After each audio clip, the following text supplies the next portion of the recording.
Hello! In this lesson I'm going to show you how to improve and develop your IELTS speaking at home. So many students tell me that they cannot improve their English because they don't have a foreigner to talk to. So I want to show you that it is possible to improve your speaking at home on your own for free. Now, the first thing I want you to do is to get a list of topics. The common topics for Speaking Part 1, Speaking Part 2 and Speaking Part 3.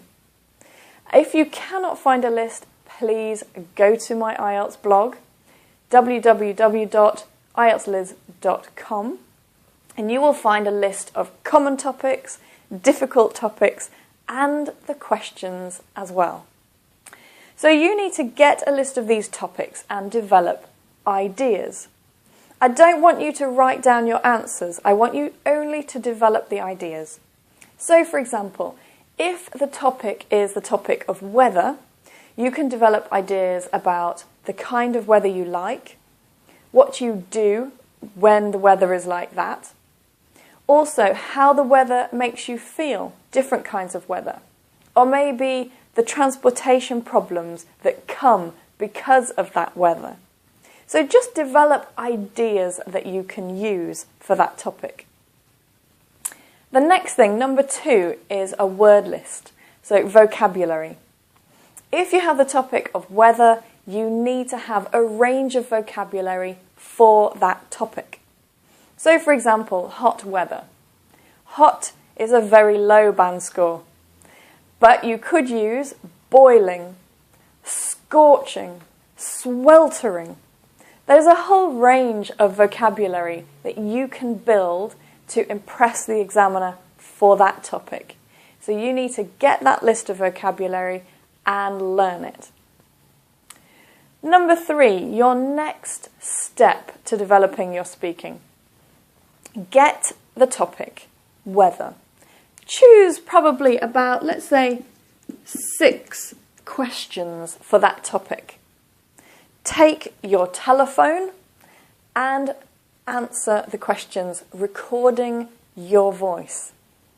It's very important that you do the recording rather than writing the answer. When you write answers, usually you think more about the grammar, you think more about the vocabulary, and often you make less mistakes. When you speak, it's direct. So when you record your answer, this gives you a chance to find your weaknesses. Finding your weaknesses is very important so that you can improve. So you need to record your answers to those questions on your phone. After that, I want you to listen to your answers.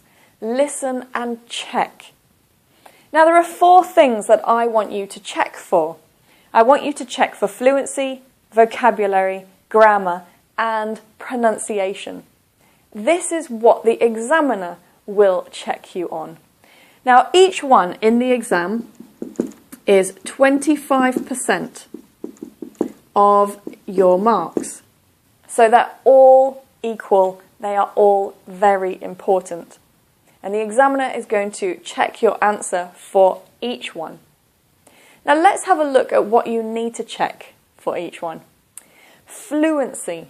What does that mean? Well, the first thing that you need to check is the length of your answer. Did you give a very short answer, or could you develop it a little bit more? When you develop your answer a little bit more, that is a higher band score. You're offering the examiner more language, but you're showing the ability to speak fluently. So develop your answer more, higher band score. Another thing that you can check for your fluency is how many times you say, These are hesitations, and we don't want hesitations in our answer. So you need to check how many that you have. If you have a lot, that's a problem, I'm afraid. And you need to find a way to practice more so that you get rid of the ums and ers. So we've got the length of answer and the ums and ers. Another thing that you can check for fluency is how many times you are silent.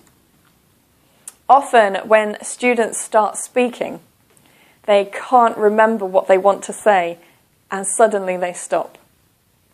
It is not good to stop and be silent in the middle of your answer. You need to fill it. You need to keep speaking naturally with a good flow, and that will give you a good band score. So those are 3 things that you can check in your answer for your fluency. Now the next thing is vocabulary. What do we need to check in the vocabulary for your answer? Well, obviously the first thing is the range.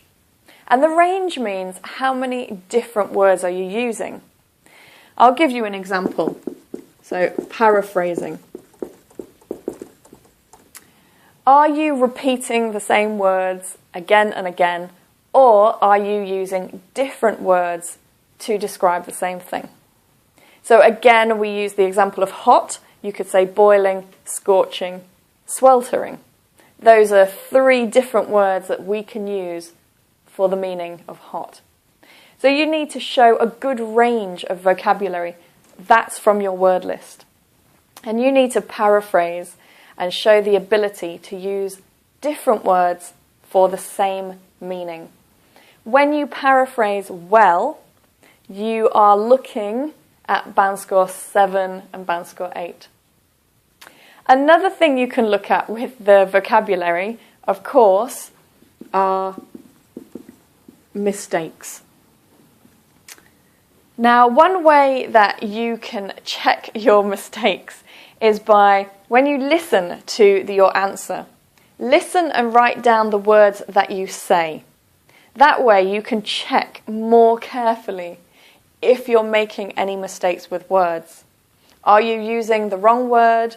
Are you using the wrong noun with the verb? What problems do you have? So check that in your answer. Another thing to look at, of course, grammar. And with grammar, you need to check, again, the range. So, for example, the range of tenses. Are you giving only present simple? Now, I know maybe the 6 questions that you have are present simple questions. But that doesn't mean that you can't give another tense. So, for example, what kind of weather do you like? I just love hot weather, scorching weather. Last week it was perfect. So it was a present simple question, but I gave a little bit of past simple in the answer. So you can practice doing that and develop the technique of putting different tenses into your answer. Another thing you can look at is sentence structure. And that means how complex are your sentences. Are you using a lot of short sentences? So don't forget, listen to your answer, write down the words that you're using, and then check how complex the sentences are. You can perhaps start using some linkers and start extending the sentences. And of course, another thing for grammar, again, are mistakes. This is very important. The more mistakes you make, the lower your band score will be.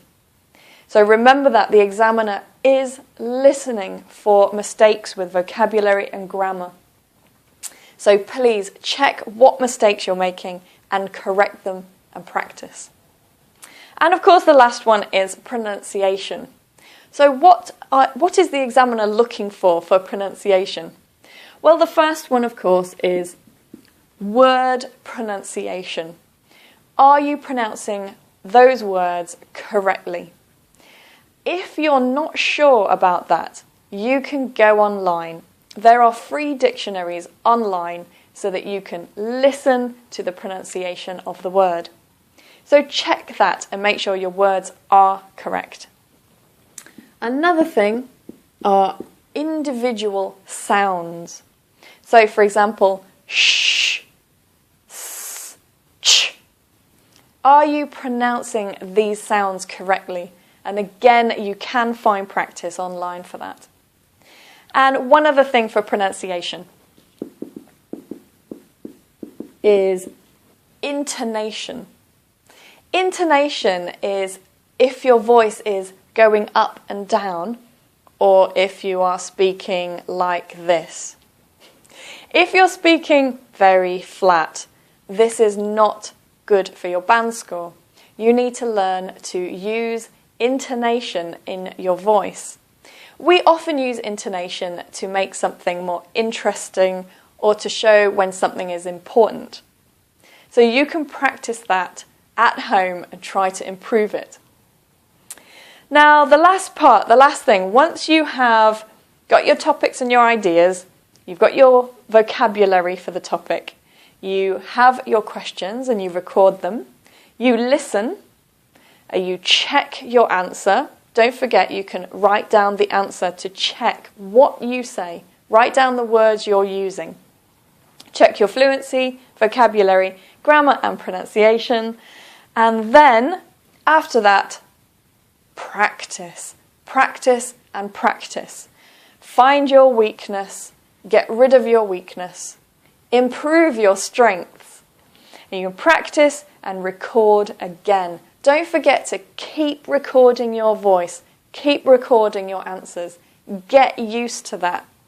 I know it can feel uncomfortable to sit in a room alone and record, but really it's good practice. You need to do it. Right, well, that's all for this lesson. I really hope that you practice this at home. Honestly, the more you practice, the better your IELTS will be, particularly if you check your answers correctly. Well, keep practicing. Good luck, and I'll see you in another IELTS lesson.